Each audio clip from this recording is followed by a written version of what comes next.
हाँ जी, कैसे हो आप सब लोग। चलो आज फिर से इकोनॉमिक सर्वे की चर्चा करते हैं। इकोनॉमिक सर्वे के पीवाईक्यू की एक हमारी जो पहले क्लास हो गई है उसको जरूर जाके देखना, क्योंकि उसके बाद ही इस क्लास का थोड़ा और ज़्यादा फायदा होगा। हालांकि पीवाईक्यू के मामले में आपको ये बेनिफिट है, कहीं से भी स्टार्ट कर दो, कोई वो वाली दिक्कत नहीं है कि एक क्लास के बाद दूसरी देखो। इससे आपको पहली क्लास देखोगे तो ऐसा हो सकता है कि कोई कॉन्सेप्ट उस क्लास में मैंने बता दिया हो, शायद रिपीटेड नहीं करूं, क्योंकि इसकी एक वजह है कि बहुत सारे स्टूडेंट होते हैं जो एक क्लास देखने के बाद रिपीटेड मोड में देखते हैं।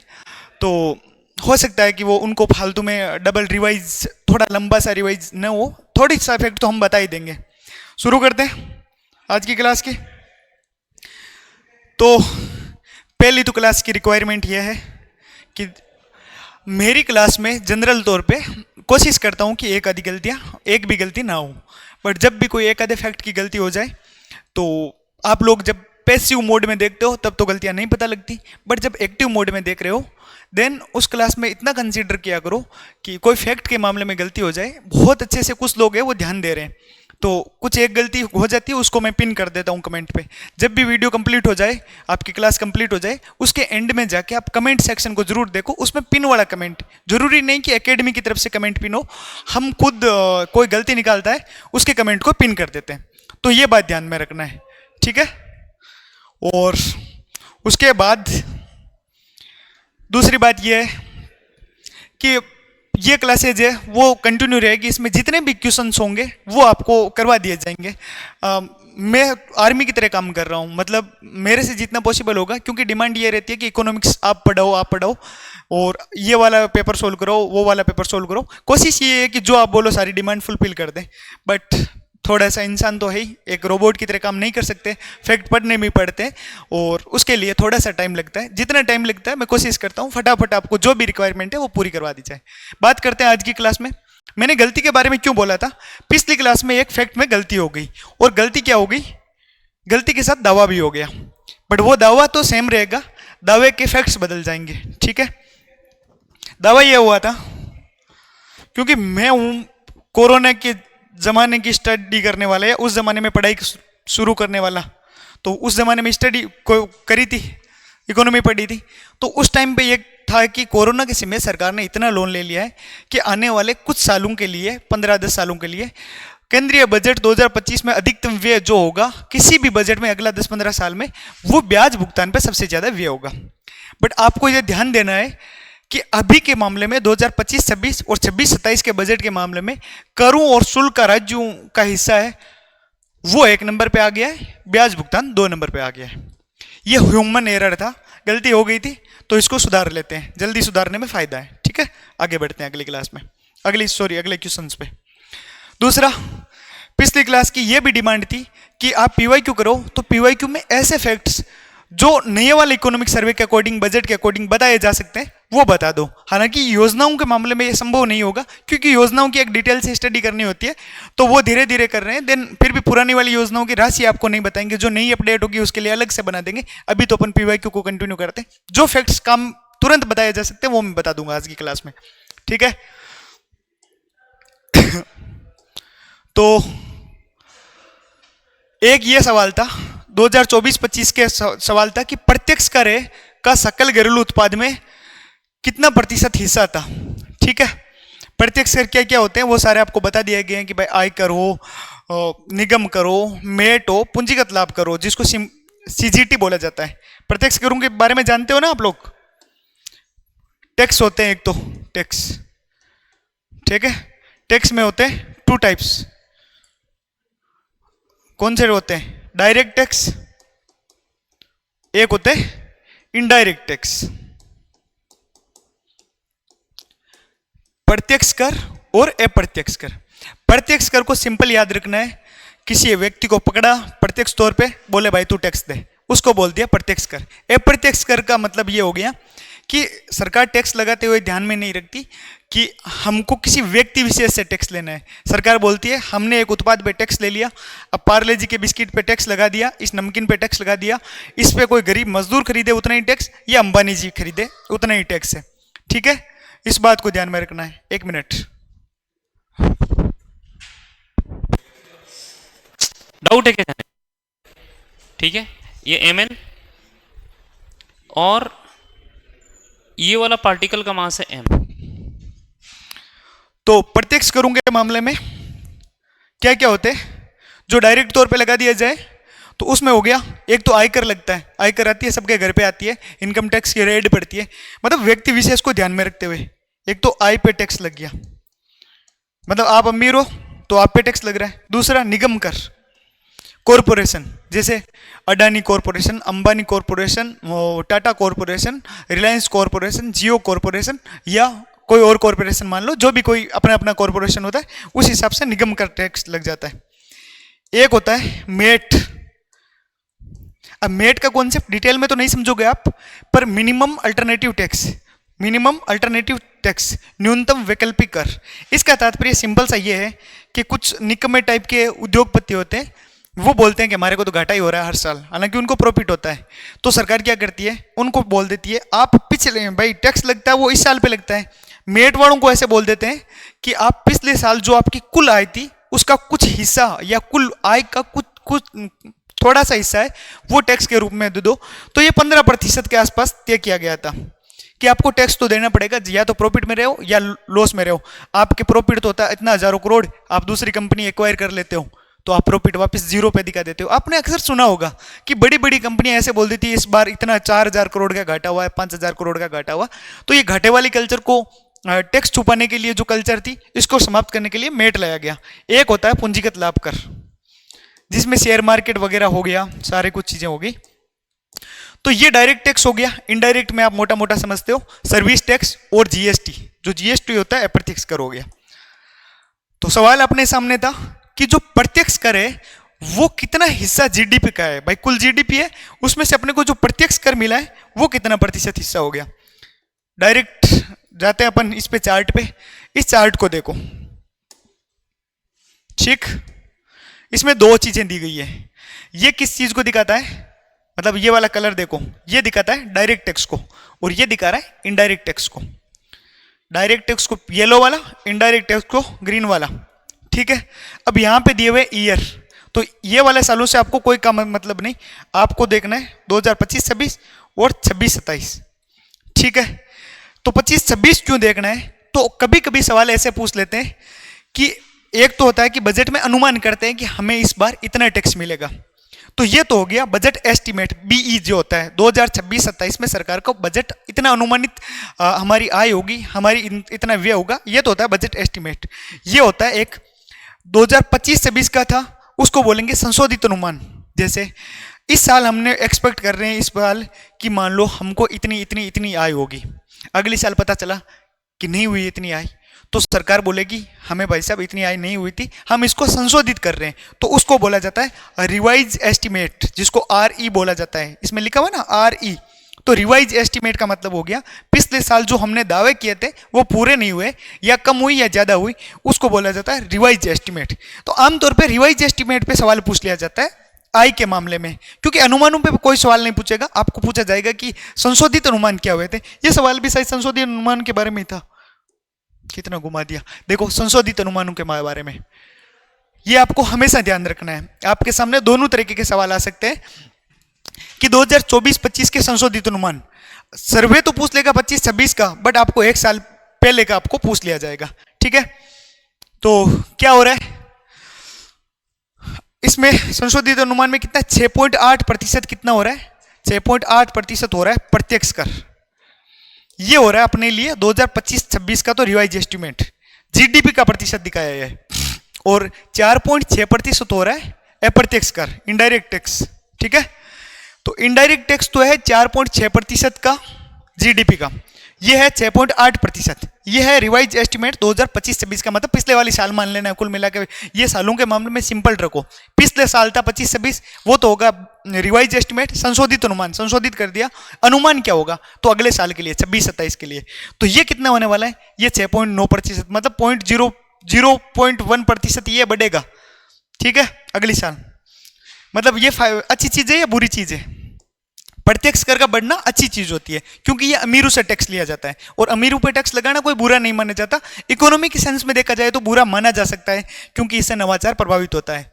भाई आप ये सोचो कि आप एक उद्योगपति बनना चाहते हो और आपकी इनकम है 90 करोड़ और सरकार 90 करोड़ पे टैक्स लगा रही है 20% मान लो, 25% मान लो, ठीक है, 100 करोड़ मान लो, यहाँ पे 25% टैक्स लगा रही है। अब सरकार ने एक लिमिट तय कर दी कि 101 करोड़ वाले पे हम टैक्स लगा रहे हैं 35%। यह व्यक्ति क्या करेगा कि बल्ले दो रे 1 करोड़ रुपए अपने को 2 साल में जितना प्रॉफिट ज्यादा बढ़ेगा उससे ज्यादा तो टैक्स लग जाएगा।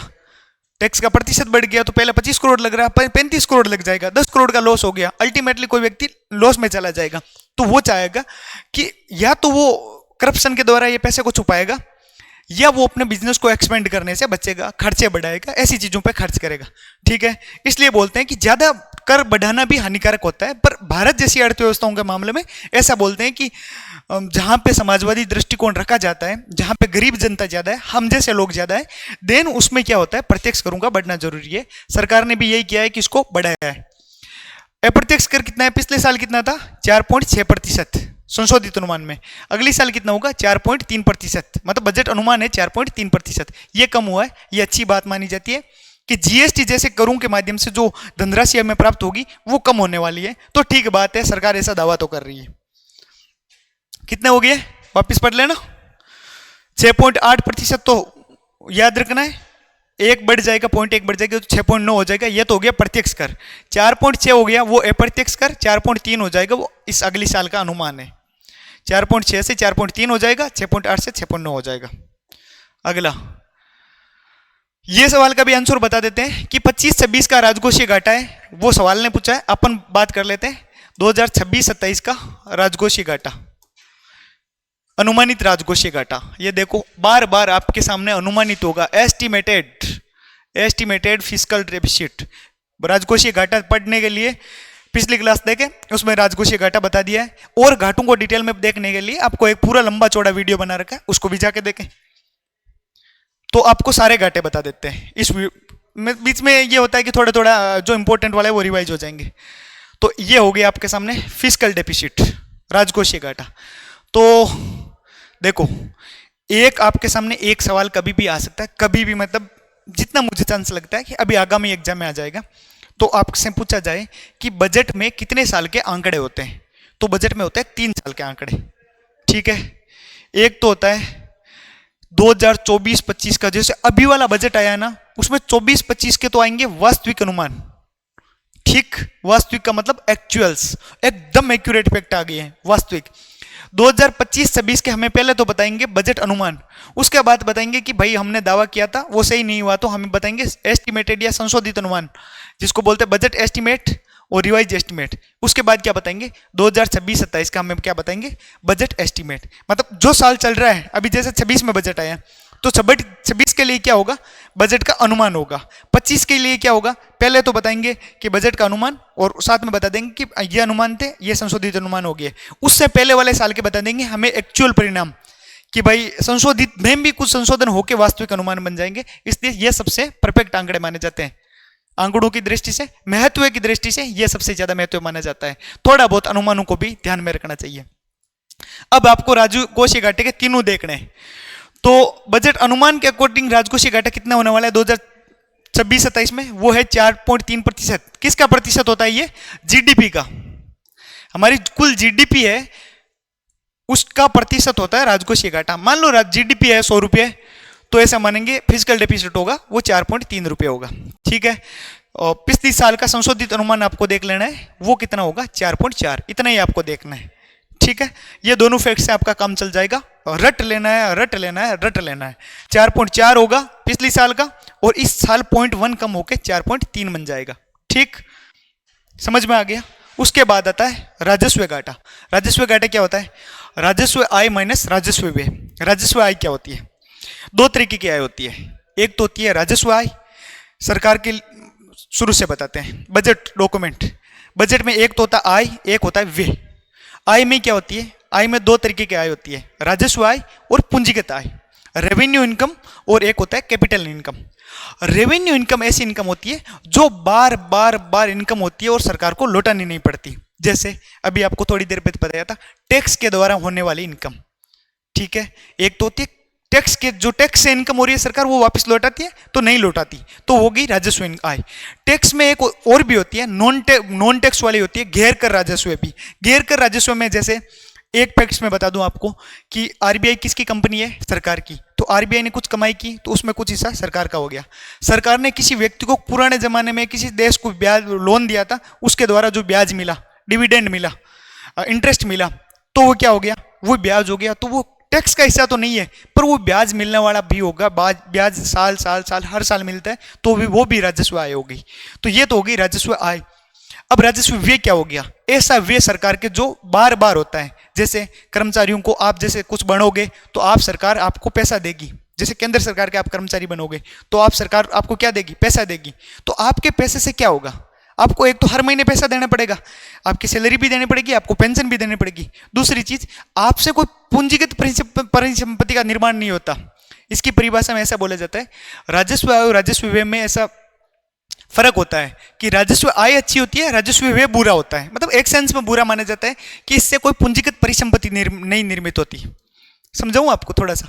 ठीक है, समझाता हूं।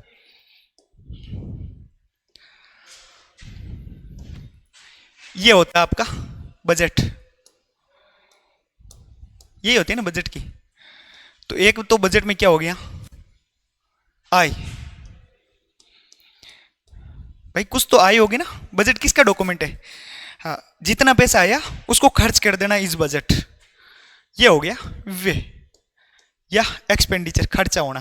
ठीक है,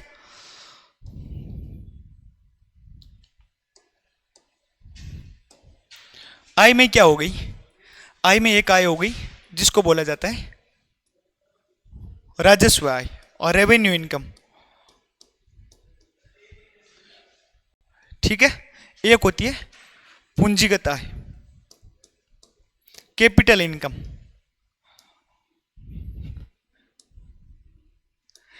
कैपिटल वर्ड को ऐसे याद रख लेना, अपने पास एक साथ पूंजी आती है ना तो घर वाले ऐसे बोलते हैं ना कि भाई पूंजी आई है, पूंजी आई है। रेवेन्यू को आप ऐसे होता है कि हर बार देखते हो कि मार्च का रेवेन्यू इतना हुआ, अप्रैल का इतना हुआ। जब भी आप न्यूज़पेपर पढ़ते हो तो इस कंपनी का मार्च का रेवेन्यू घटा, इस कंपनी का रेवेन्यू घाटों में बढ़ोतरी हुई, ये चीजें हर महीने चेंज होती है। कैपिटल में ऐसा चेंज नहीं होता।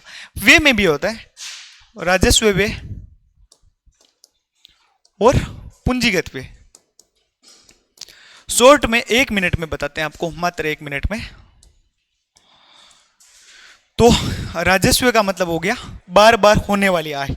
तो इसमें सबसे मोटे तौर पे रखा जाए तो एक तो होगी टैक्स या कर, कर से इनकम होती है, वो बार बार इनकम होती है, बार बार इनकम होती है, हर महीने इनकम होती है, हर दिन इनकम होती है। एक होती है नॉन टैक्स या गैर कर, जैसे मैंने आपको 1 मिनट पहले बताया, सरकार ने कोई लोन दे रखा था, उस पर ब्याज मिला। सरकार किसी कंपनी को चलाती है। हाँ राजेश, ये वाली लाइट ऑन कर देना, ये वाली, ये वाली अगर।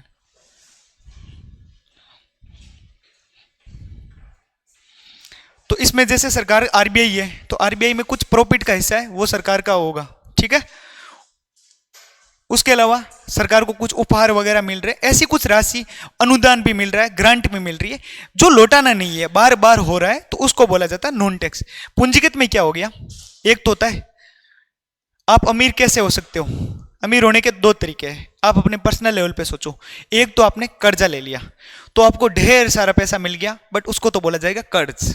जो लेता है पाकिस्तान बैंकर तरीके से, भारत भी कर्ज लेता है, पर भारत का कर्ज विदेश से कर्ज कम, देश से कम है, मतलब घरेलू मामलों में कर्ज ज्यादा लिया जाता है। एक होता है गैर कर्ज, ये फेवरेट किसका है, मोदी जी का। बदनाम मोदी जी है, लेते सभी थे, बट आमतौर पे ऐसा बोला जाता है कि मोदी जी ने ज्यादा लिया है, जिसमें आप सुनते होंगे विनिवेश। मतलब सरकार ऐसे बोलते हैं कि भाई यहाँ से पैसे कम आ रहे हैं, थोड़े से यहाँ से कैसे कम आ रहे हैं, यहाँ से पैसे लेंगे तो इंटरनेशनल बेइज्जती होगी, तो एक काम करो किसी चीज को बेच दो, एलआईसी को बेच दो। तो ये भी एक तरीका है ना, सरकारी संपत्ति को बेच दिया, पैसा आ गया। एक होगा निजीकरण, और एक अच्छा तरीका है कि यहां पे मैंने आपको बताया था कि ब्याज मिल रहा है। कोई देश अमीर हो गया एकदम से, हमने लोन दिया था, उसने पूरा पैसा लौटा दिया, कर्ज का पैसा लौटाना, तो भाई वहां पे कर्ज भी नहीं होगा, वहां पे टैक्स भी नहीं होगा, वहां पे नॉन टैक्स भी नहीं हो, नॉन टैक्स रेवेन्यू भी नहीं होगा, वहां पे क्या होगा, कर्ज का लौटना। इसकी डिटेल बता सकता हूं मैं, यहां पे इतना ही बताऊंगा। राजस्व व्यय में क्या हो गया, जो बार बार होता है, वेतन पे, पेंशन पे, सब कुछ। पूंजीगत व्यय क्या होता है, जिससे पूंजीगत परिसंपत्तियों का निर्माण होता है। लाइक सरकार ने सड़क बनाई, तो उससे क्या हो गई, एक पूंजीगत परिसंपत्ति बनी। ऐसी परिसंपत्ति जो बाद में अपने को दिखती है भी है, अपने को काम भी आती है, और उसके लिए आपको होता है कि सरकार अपनी पूंजी के रूप में, एसेट्स के रूप में दिखाती है। आपको पेमेंट कर दिया सरकार ने राजस्व के रूप में, रेवेन्यू व्यय जिसको बोलते हैं। क्या आपकी परिसंपत्ति को सरकार गिन सकती है कि भाई साहब को सैलरी दी थी, वो सरकार की संपत्ति है? नहीं, आप तो खर्च कर दोगे, उड़ा दोगे धूल, देन उसके बाद सरकार की कोई संपत्ति नहीं रहती। तो इसको बुरा माना जाता है कि ये कम से कम हो। और इसी बुरे के तहत लाई गई थी अग्निवीर योजना, जिसमें पेंशन कम दी जाती है, क्योंकि राजस्व व्यय को सरकार लगातार चाहती है ये कम होना चाहिए, प्रशासनिक खर्चे कम होने चाहिए, सारी कुछ चीजें शामिल हो जाती है। ये है बात। तो राजस्व घाटे का मतलब क्या हो गया, राजस्व आय माइनस राजस्व व्यय। एक मिनट अनमोल। तो ये कितना हो जाएगा, माइनस का 3 mgl/2 को इधर लाओ और इसको इधर लेके आओ, तो ये हो जाएगा 3/2 mgl cos थीटा, और ये हो जाएगा 3/2 mgl, और ये हो जाएगा 3 और 4 नीचे, 4 गुणे 2 8, क्या बच जाएगा,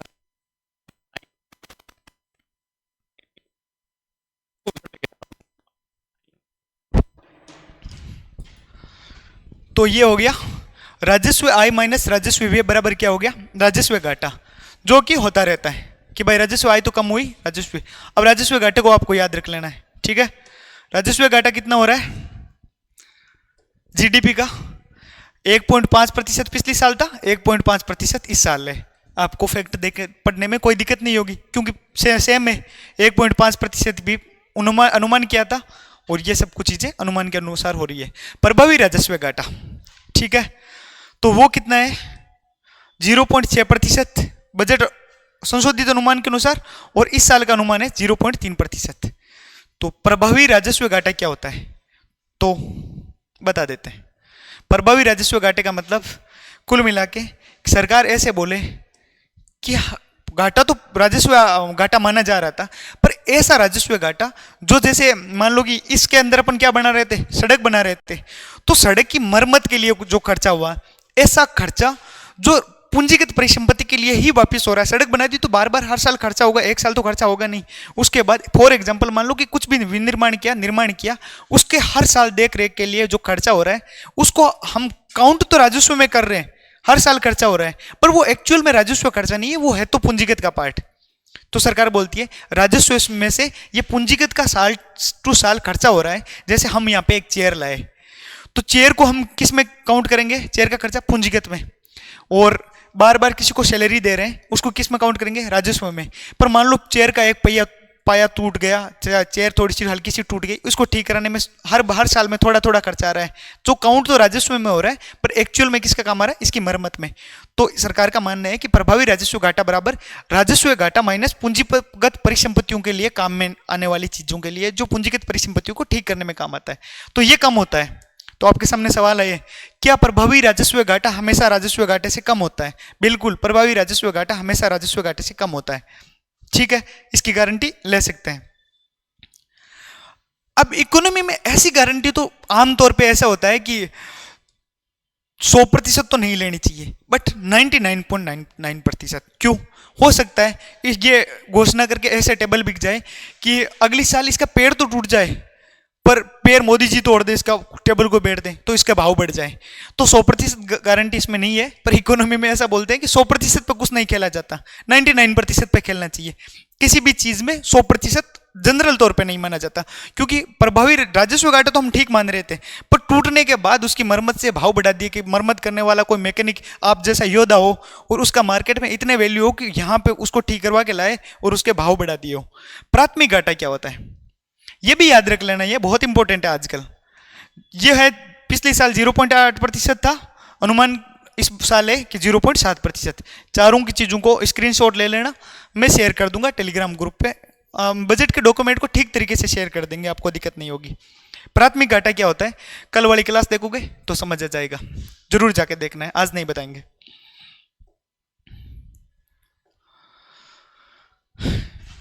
2024-25 के लिए पूछा था सवाल, इसका भी आंसर बता देते हैं। चालू मूल्यों पर राजस्थान के सकल राज्य मूल्यवर्धन में औद्योगिक क्षेत्र का योगदान कितना था? कि किस पे देखना है आपके सामने, एक तो होता है स्थिर मूल्य, एक होता है चालू मूल्य। तो चालू मूल्य का इंग्लिश वर्ड देख लो आप, करंट प्राइस। करंट प्राइस पे आपको क्या देखना है, जीएसवीएम में औद्योगिक क्षेत्र का योगदान देखना है। अपन सबका ही देख लेते हैं, ठीक है। तो सकल राज्य घरेलू उत्पाद वृद्धि दर तो ये देख लेनी है आपको, ठीक है। उसके बाद सकल राज्य मूल्यवर्धन में स्थिर वाला हो गया एक तो पार्ट। स्थिर के लिए आपको क्या माना जाता है, 2011-12 का बेस माना जाता है, आधार वर्ष के अकॉर्डिंग माना जाता है। और एक है प्रचलित मूल्यों या करंट प्राइस पे। तो किस किस का प्रतिशत, कृषि कितना प्रतिशत है स्थिर मूल्यों पे, 25.33%। ये तो चारों साल दिए गए अनुमान के अकॉर्डिंग। उद्योग कितने, 28.21%। सेवाएं कितनी है, 46.46%। प्रचलित मूल्यों पे कृषि कितना है, अनुमान है ये तो 25.74%। उद्योग कितना है, 26.55%। सेवाएं कितनी है, 47.71%। ये फैक्ट तो मैंने पढ़ दिए और आपने फटाफट नोट भी कर दिए, पर सवाल ऐसे नहीं बनेगा जो मैं मानता हूं। सवाल तो कम से कम ऐसे पढ़ना। कैसे, यहां पे ये दिए गए हैं, इनको भी साथ में रखना है, सारे फैक्ट को। दूसरा, ये आपको नोटिस करना है, अच्छे से नोटिस करना है। क्लास का पर्पज यही है, क्योंकि हम बात किस पे कर रहे हैं, विश्लेषण पे बात कर रहे हैं। तो विश्लेषण पे सारी चीजें आ जाती है। आपको एक चीज हमेशा ध्यान रखनी है कि कृषि बढ़ रहा है या घट रहा है, तो कृषि का मूल्य घट रहा है। यहां पे भी लगातार कृषि क्या हो रहा है, कम हो रहा है। 27, 27, 27, 25.33, 27, 27, 27, 25.33। ये ईयर्स है, इधर साल बढ़ रहे हैं। मान लो कि 24, 25, 26 जो भी बढ़ रहे हैं, ईयर्स बढ़ रहे हैं, तो कम हो रहा है। उद्योग कम हो रहा है, इधर वाले में उद्योग कम हो रहा है, मतलब प्रचलित मूल्यों पे उद्योग कम हो रहा है। क्या इस पे भी उद्योग कम हो रहा है? तो इसमें थोड़ा सा 28.12 इधर दिखा रहा है, एक बार बढ़ा था वापिस कम हो रहा है, ठीक है। 28.66 से कम होके यह हो रहा है 28.21। तो बढ़ कौन रहा है, तो बढ़ रहा है सेवा क्षेत्र। 43, 44, 44, 44, 46, 43, 45, 44, 45, 47। तो आपके सामने सवाल आ जाए कि जो राजस्थान का जीडीपी, जीएसवी है, जीईवी है, जो स्टेट जीवी है, उसमें कौन सा सेक्टर कम हो रहा है, कौन सा सेक्टर बढ़ रहा है। तो आपको इसके बारे में भी प्रिपेयर रहना है, क्योंकि आपके सामने स्टेटमेंट आएगी। राजस्थान में सेवा क्षेत्र का जीवीए 2026-27 के अनुमानों के अनुसार 47.71 है, 47.71 है परसेंटेज है, ठीक है।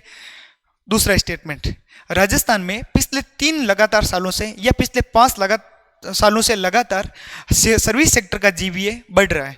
तो इनको आपको देखना है। कहां पे देखोगे, बजट के डॉक्यूमेंट पे देखोगे, तो आपका उसका जवाब देने में सक्षम होगे। उसमें फिर आ जाएगा कथन 1 और 2 दोनों से, ये कथन 1-2 की व्याख्या करता है। तो ये चीजें क्लियर तब हो जाएगी जब आप इसके लिए प्रिपेयर रहोगे, वरना तो फैक्ट पढ़ते लोगे, क्या ही फायदा इतनी मेहनत का। तो इसके साथ ये वाला थोड़ा माइंड गेम खेल लेना है, ठीक है। थोड़ा सा अपने हिसाब से भी खेलना है, 1-2 एक्स्ट्रा सवाल बनाओ तो कमेंट करना है, ठीक है। ये वर्दी दर भी देख लेना है थोड़ी सी, ये बेसिक चीजें करवा देंगे। ये वाला सवाल, कुछ इंपॉर्टेंट योजनाओं के बारे में आपको राशि पता होनी चाहिए। पिछले बजट में ये योजना थी मुख्यमंत्री किसान सम्मान निधि योजना।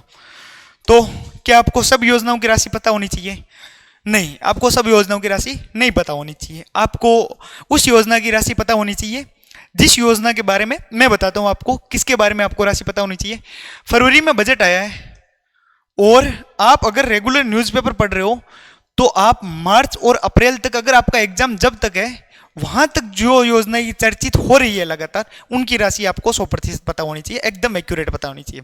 दूसरी किन की पता होनी चाहिए, जिस योजना पे बार बार सरकार फोकस कर रही है, न्यूज़पेपर में एडवर्टाइजमेंट दे रही है, उनकी आपको राशि पता होनी चाहिए। तीसरा, आपको ऐसा लगता है बजट की समरी में एक डॉक्यूमेंट दिया गया है, वहां पे योजनाओं की राशि का वितरण दिया गया है, तो वहां पे आपको एक चीज नोटिस करना, वहां पे योजनाओं को डिसेंडिंग ऑर्डर में दिया गया, घटते हुए क्रम में दिया गया है। तो सबसे टॉप वाली 5-6 योजनाओं की राशि याद कर लेना है। आपको योजनाओं की प्रॉपर राशि दी गई है, इवन मिनिस्ट्री ऐसे दिया गया जाता है, हर मिनिस्ट्री को कितनी राशि दी जाती है वो भी बजट में दिया गया है, प्रॉपर तरीके से दिया गया है। आपको यह भी दिया गया है, योजना के बारे में दिया गया है, मंत्रालयों के बारे में भी दिया गया, किस मंत्रालय को कितनी राशि मिल रही है ये भी दिया गया है प्रॉपर तरीके से। और हाँ, सेक्टर को भी, जैसे ग्रामीण सेक्टर को कितनी राशि मिलेगी, युवा सेक्टर को कितनी राशि मिलेगी, महिलाओं को कितनी राशि मिलेगी, यह भी एक प्रॉपर चार्ट दिया गया है। अब राजस्थान का भी उठा लो, इंडिया के भी उठा लो, दोनों को मिल जाएगा आपको। ये अपन ने कर लिया था सवाल कल की क्लास में। अब अगला सवाल कि बजट से और क्या सवाल बन सकते हैं। राजस्थान विधानसभा में वित्त और विनियोग विधेयक 2025-26, तो बजट का नाम क्या मिल गया आपको, बजट 2025-26 का दूसरा नाम क्या हो गया, वित्त और विनियोग विधेयक। क्योंकि बजट को क्या बोला जाता है, एक तो वार्षिक वित्तीय विवरण भी बोला जाता है, जो केंद्र सरकार का विवरण होता है, राज्य सरकार का विवरण होता है, साथ में इसमें 2 डॉक्यूमेंट होता है जिसको बोला जाता है, एक तो विनियोग विधेयक, एक होता है वित्त विधेयक। बजट के साथ 7-8 डॉक्यूमेंट प्रेजेंट किए जाते हैं। विनियोग का तात्पर्य है, आपने अनुदान की मांगे सुनी होगी, डिमांड ऑफ ग्रांट्स, अनुदान मांगे। जब अनुदान की मांगे हैं उसको विधिक दर्जा दिया जाता है, बिल पास कर दिया जाता है, तो उसको विनियोग विधेयक बोला जाता है। कुल मिला के आपको किसी भी मंत्रालय के लिए पैसा आवंटित करने के लिए आपको क्या होगी, राज्य विधानसभा की या संसद की परमिशन की जरूरत होगी। जब परमिशन ऑफिशियल रूप से दी जाती है तो उसको बोल दिया जाता है कि जो सरकार का खजाना होता है उससे पैसे निकालने के लिए, आपको विनियोग करने के लिए आपको एक विधेयक लाने की जरूरत होती है, आपको उस सदन से पास करवाने की जरूरत होती है, तो उसको बोला जाता है विनियोग विधेयक। तो साथ में वित्त विधेयक का रोल क्या हुआ, वित्त विधेयक का रोल आमतौर पर बजट से सीधे तौर पर नहीं जुड़ा है। वित्त विधेयक ऐसे लाया जाता है कि आप कभी कभी देखते होगे, ऐसे सुनते हो कि सिगरेट पे टैक्स बढ़ा दिया, अभी सुन रहे हो चर्चा का विषय 10 वाली 12, 14 ये चल रहा है, तंबाकू पे टैक्स बढ़ा दिया, ये भी सुन रहे हो आप ये भी सुन रहे हो कि मोबाइल पे टैक्स घटा दिया, ये भी सुनते हो, बार बार ऐसी चीजें सुनते हो कि सरकार के बजट में कुछ चीजों पे टैक्स बढ़ेगा, कुछ घटेगा। तो टैक्स घटाने और बढ़ाने का काम कभी भी बजट में नहीं हो सकता, उसके लिए आपको लाना पड़ता है एक फाइनेंस बिल।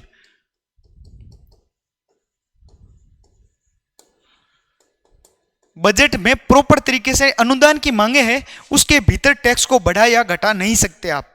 ये सिंपल सी आपको थ्योरी रखनी है। उसके लिए आपको क्या चाहिए, विनियोग, वो वित्त या वित्त विधेयक, जिसको फाइनेंस बिल या फाइनेंस बिल बोला जाता है, मनी बिल तो अलग हो गया। फाइनेंस बिल में यही होता है, टैक्स को बढ़ाने और घटाने के संबंधित पूरी चीजें होती है। तो बजट का एक तो आपको नाम मिल गया। अब आगे बात करते हैं। तो अपने सवाल का पर्पस तो यहीं पे खत्म हो जाता है। बहुत बार ऐसे सवाल होते हैं तो जिसमें बहुत छुपी होती है बातें। मुख्यमंत्री जी ने एक संत सदाराम जी महाराज का पनोरमा बनाने की घोषणा की थी, तो कौन से जिले में की थी? ये सवाल आज भी अपनी क्या बोलते हैं महत्वता रखता है। तो इसका आंसर होगा बाड़मेर। इनके सदाराम जी का शायद संत शार्दुल महाराज, कुछ ऐसा नाम पॉपुलर है, ये बता देता हूं मैं आपको, मैंने कहीं पढ़ा था, जिनको इनका महत्व इस श्रेणी में ज्यादा माना जाता है।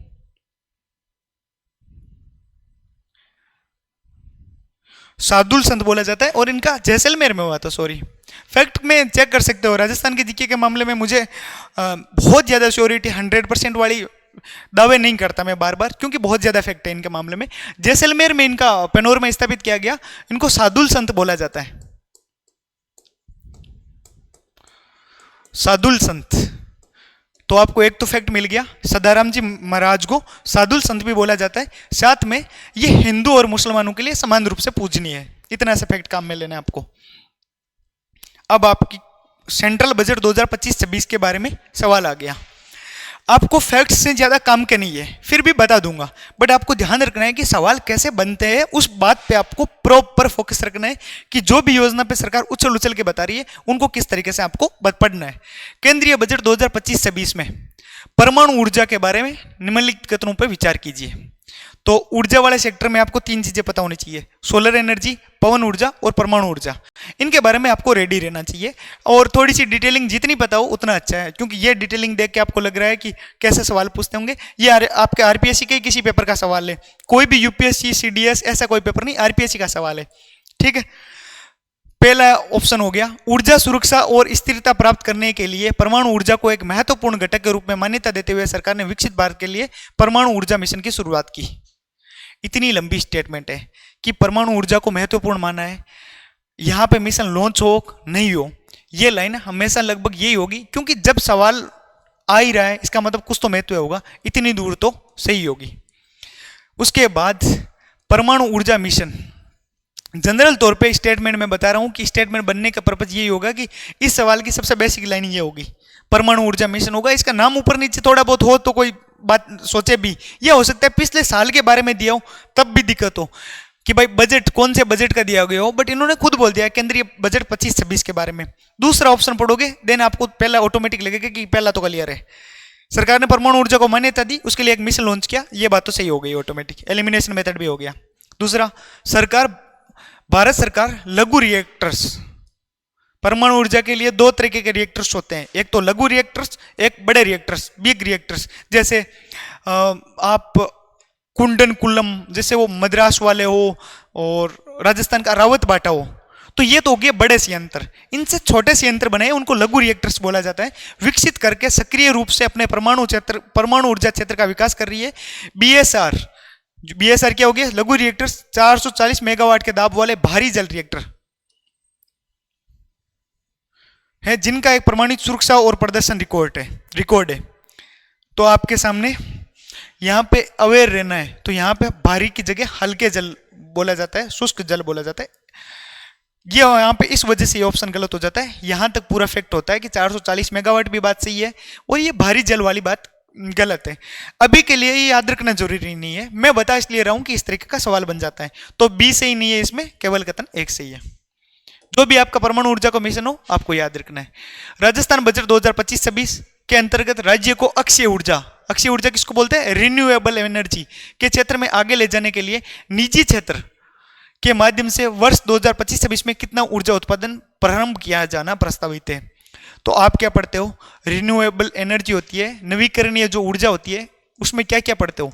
सोलर एनर्जी के लिए क्या क्या प्लान है, पवन ऊर्जा के लिए क्या क्या प्लान है, और हाइब्रिड एनर्जी के लिए क्या क्या प्लान है, ये सारी चीजें पढ़ लेते हो। उसमें भी ये पढ़ लेते हो सरकार का टारगेट क्या है।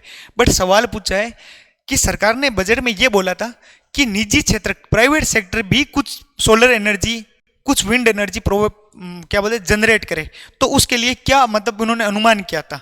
तो इसका तो आंसर था 10 गीगावाट, ठीक है, जो अपने अभी काम नहीं आएगा। इस साल का अनुमान है 1 गीगावाट। जितना मैं समझ पा रहा हूं, बजट का डॉक्यूमेंट लेंथी है, अगर इस कोई आपको थोड़ा सा गलत लगे तो कम कर देना। मैंने पढ़ा है उसको ठीक तरीके से पढ़ा है, तो 1 गीगावाट इस साल की राशि है। इस साल भी निजी सेक्टर के लिए 1 गीगावाट का अनुमान रखा गया कि कोई निजी सेक्टर है वो नवीकरणीय ऊर्जा के मामले में 1 गीगावाट का योगदान दे, ठीक है। अगला सवाल, राजस्थान के बजट 2025-26 के अनुसार मुख्यमंत्री अमृत आहार योजना है में 3 से 6 वर्ष के बच्चों के अतिरिक्त पोषण हेतु सप्ताह में कितने दिवस दूध उपलब्ध कराने की घोषणा की गई। ये एक है ना मुख्यमंत्री अमृत आहार योजना, इसमें कितने दिन तक सप्ताह में अतिरिक्त दूध डाला, तो इसका 5 दिवस आंसर होगा। 3 से 6 वर्ष के बच्चों को क्या पिलाना है? दूध, अतिरिक्त दूध पिलाना है। कितने दिन तक पिलाना है? तो 5 दिवस तक, आपको याद रखना है। सवाल कैसे बनता है वो देख लेना है आपको, अतिरिक्त वाला क्या हो रहा है, टोटल वाला क्या हो रहा है, वो आपको थोड़ा थोड़ा पता होना चाहिए। राजस्थान के बजट 2025-26 में पंडित दीनदयाल उपाध्याय शहरी विकास योजना क्रियान्वित किए जाने की घोषणा की गई है। इस योजना की अवधि होगी। पहली चीज, सेंट्रल बजट और राजस्थान के बजट में पंडित दीनदयाल जी से रिलेटेड कोई भी स्कीम हो वो ऑटोमेटिक इंपॉर्टेंट है। क्यों इंपॉर्टेंट है? पंडित दीनदयाल जी है वो आरएसएस और बीजेपी की विचारधारा में बहुत बड़े चेहरे माने जाते हैं। पुराने टाइम तक इनकी योजनाओं में कम मेंशन किया जाता था, पर बीजेपी का और बीजेपी का आमतौर पे, हम तो सरकार की बात करेंगे, उनमें पंडित दीनदयाल जी से जुड़ी हुई योजना आप आमतौर पे ये देख रहे हो पिछले 10 सालों में बहुत ज़्यादा बढ़ गई है। क्योंकि जो आरएसएस की फिलोसफी चलती है, बीजेपी की फिलोसफी चलती है, वो दीनदयाल जी से बहुत ज़्यादा इंस्पायर है। तो इनसे रिलेटेड योजनाएं छोटी नहीं हो सकती, ये 20 रुपये 50 रुपये 100 रुपये वाली राशि वाली योजनाओं को भले नेहरू जी के नाम पे दे दे, गांधी जी के नाम पे दे दे, पर दीनदयाल जी वाली योजना इंपॉर्टेंट होगी, ये आपको ध्यान रखना है। इसमें होगी इस योजना की अवधि क्या है, तो इस योजना की अवधि दी गई है 5 साल। योजनाओं के मामले में आमतौर पे जो ये वाली योजना है वो या तो 3 साल होती है या 5 साल होती है। बहुत बड़ी योजना हो, बहुत लंबी योजना हो, बजट के मामले में लगभग 5 साल ही टारगेट किया जाता है। जब आपके साल और कम हो जाएं तो उसके ये हो सकता है कि 3 साल तक कर दे। जैसे इस वाले में ऐसी योजना होती तो 4 वर्ष दे दे, ऐसी संभावना हो सकती है, क्योंकि बजट ईयर्स में कितने साल शेष रहे हो उसका भी महत्व होता है कि भाई हम बजट दे रहे हैं, उसको कंप्लीट भी तो करना है, हमारी सरकार का टेन्योर कंप्लीट हो तब तक। पर ये 5 साल याद रख लेना है।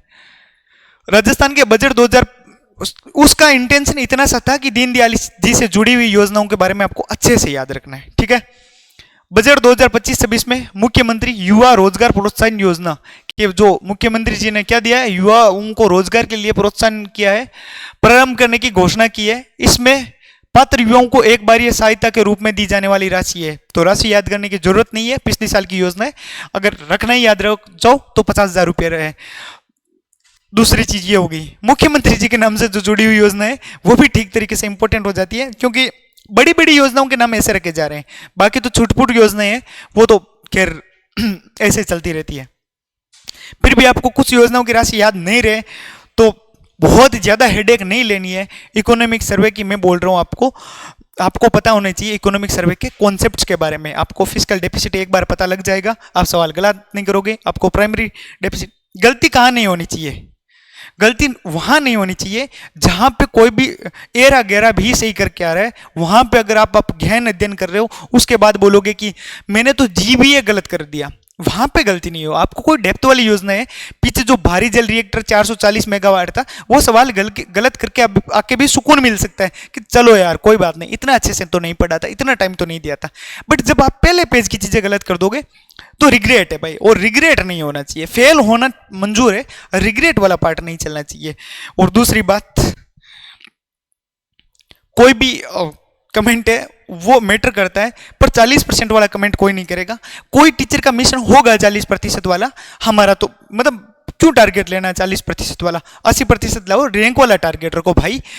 इकोनॉमिक सर्वे पढ़ रहे हो, कोई भी चीज पढ़ रहे हो, इतने सालों से पढ़ रहे हो, और मेरे जैसे मतलब ऐसा होता है कि आप टीचर्स की दुनिया में मेरी क्लास देख रहे हो, देन तो आपको 40% वाला टारगेट नहीं रखना है।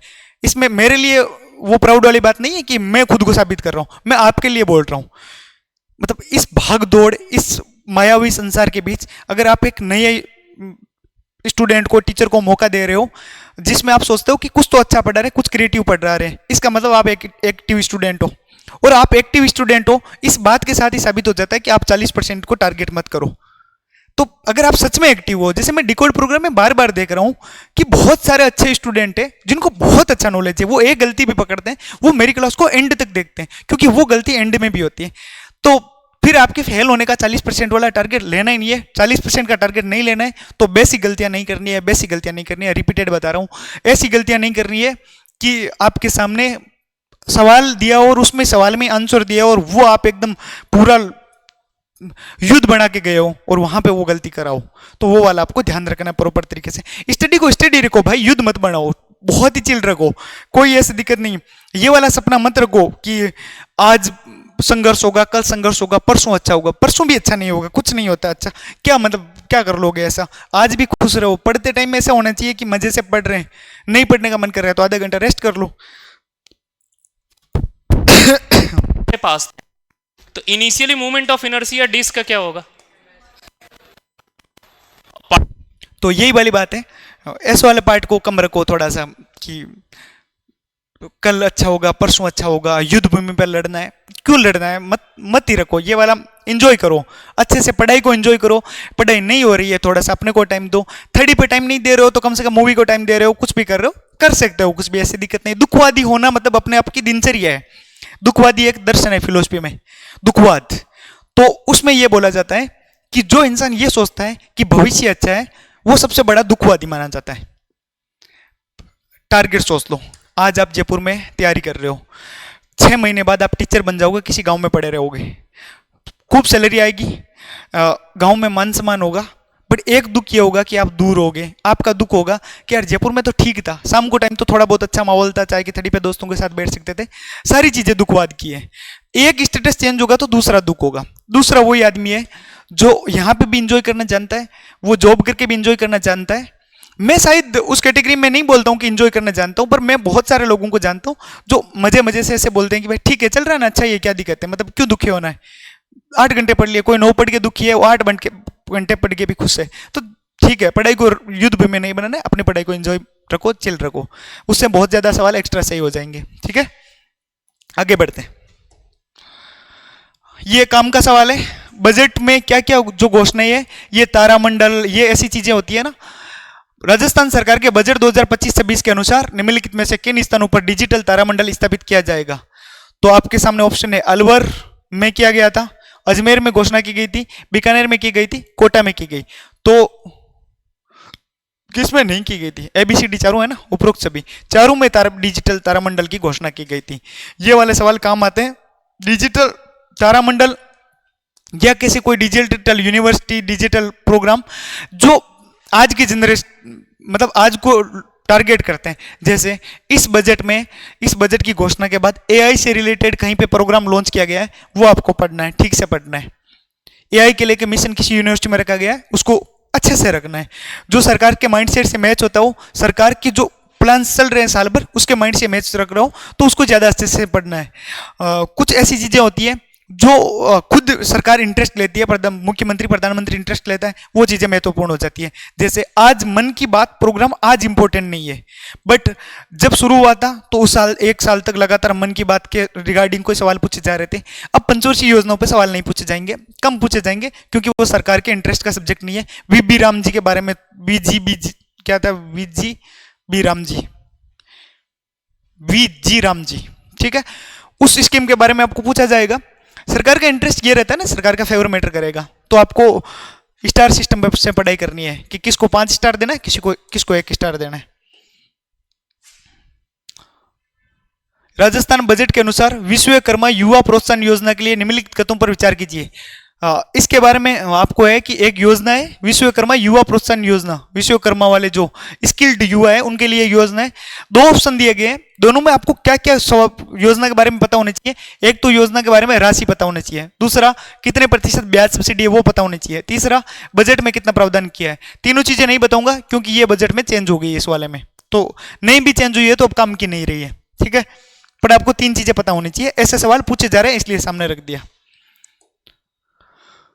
ये कम का है और अब भी इंपॉर्टेंट है। राजस्थान में कौन सा औद्योगिक क्षेत्र चमड़ा उद्योग के लिए विकसित किया जा रहा है? तो मानपुर माचेड़ी क्षेत्र है, वो चमड़ा उद्योग के लिए विकसित किया जा रहा है। राजस्थान के जो करंट अफेयर से रिगार्डिंग या राजस्थान के बजट की घोषणा से संबंधित सवाल है। चमड़ा उद्योग के लिए कौन सा फेमस सेक्टर है? मानपुर माचेड़ी, ठीक। ये कौन सा जिला है इसके बारे में कमेंट करके बताओ आप। कौन सा जिला, ये तो नहीं है, ये कौन से जिले में है ये कमेंट करके बताना है। आप मुझे पागल बता दो कि मानपुर माचेड़ी कौन सा जिला है। इस सवाल में आपको 3 चीजें आपको मिलेगी कि किसी आंसर का कितना एकदम मीनिंगफुल और सटीक जवाब होना चाहिए, क्योंकि चारों ऑप्शन आपको सही दिखेंगे।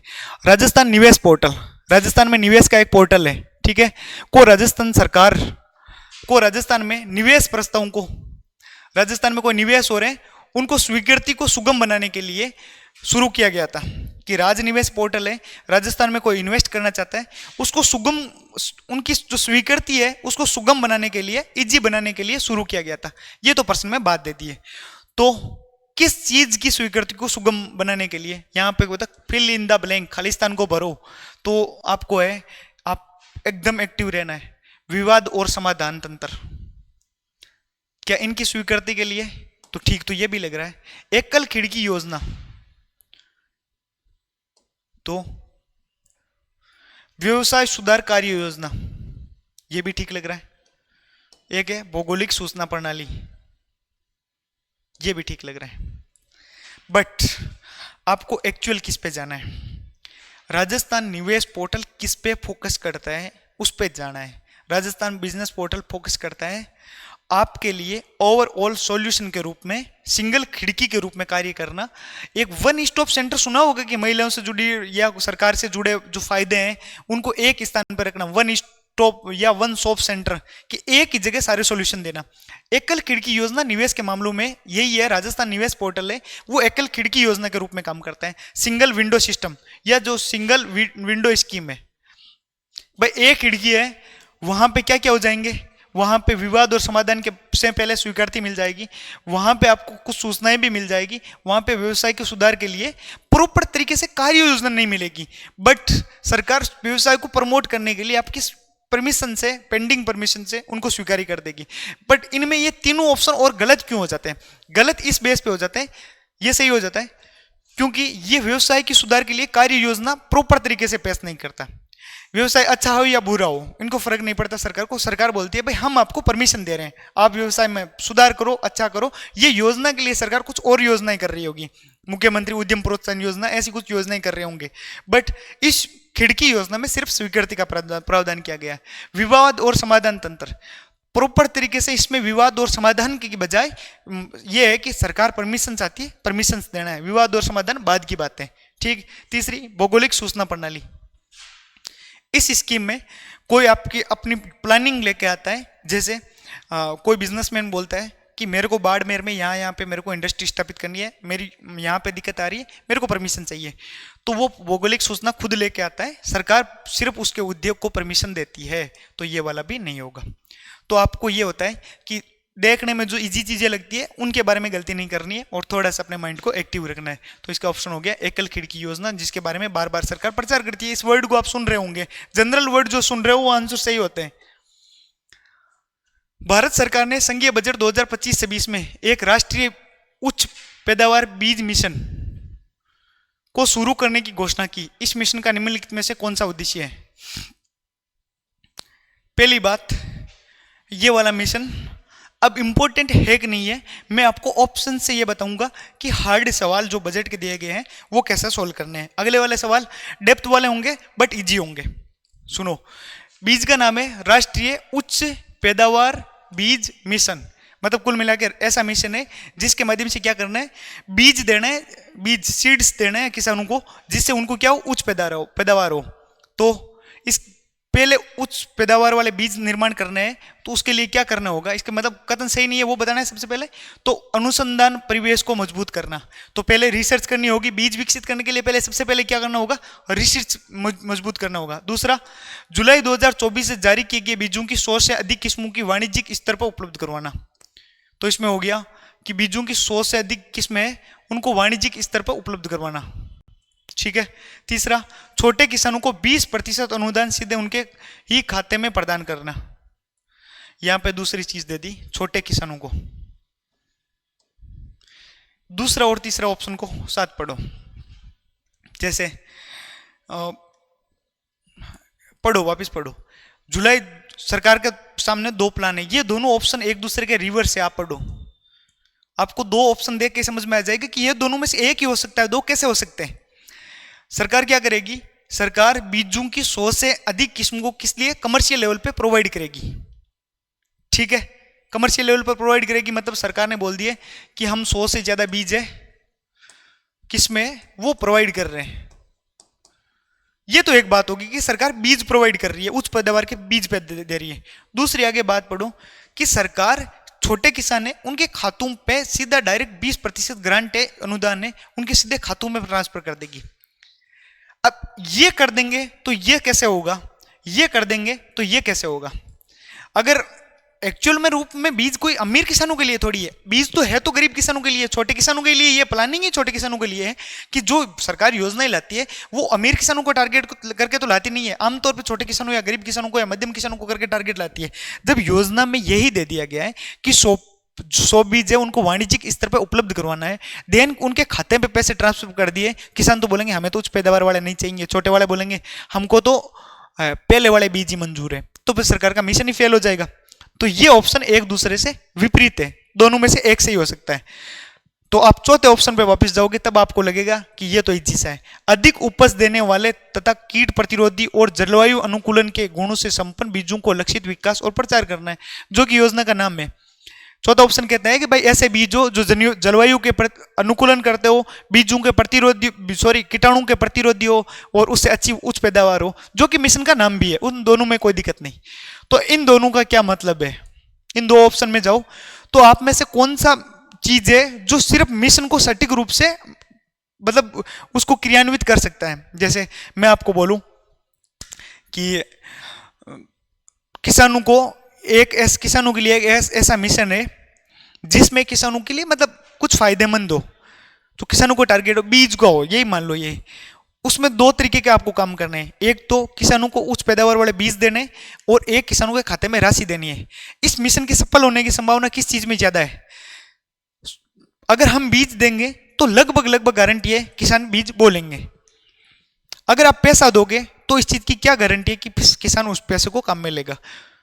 तो इन दोनों में थोड़ा सटीक बैठ रहा है, तो ये ज्यादा बैठ रहा है भाई मिशन इस बेस पे है, मिशन का नाम इस बेस पे है, तो वाणिज्यिक किस्मों पे 100 किस्में उपलब्ध करो ना, तो इस बेस पे ये ऑप्शन है वो इसका उत्तर तो हो जाएगा। और ये बात इसमें नहीं दी गई है, मिशन में कहीं ऐसा मेंशन नहीं किया गया, 20% अनुदान वाली बात नहीं की गई। तो ये था कि योजना जो है वो इजी बन सकती है। अगला सवाल भी ऐसे ही है, प्रधानमंत्री धन धान्य कृषि योजना, ठीक है, इसमें से इसका कौन सा उद्देश्य नहीं है? तो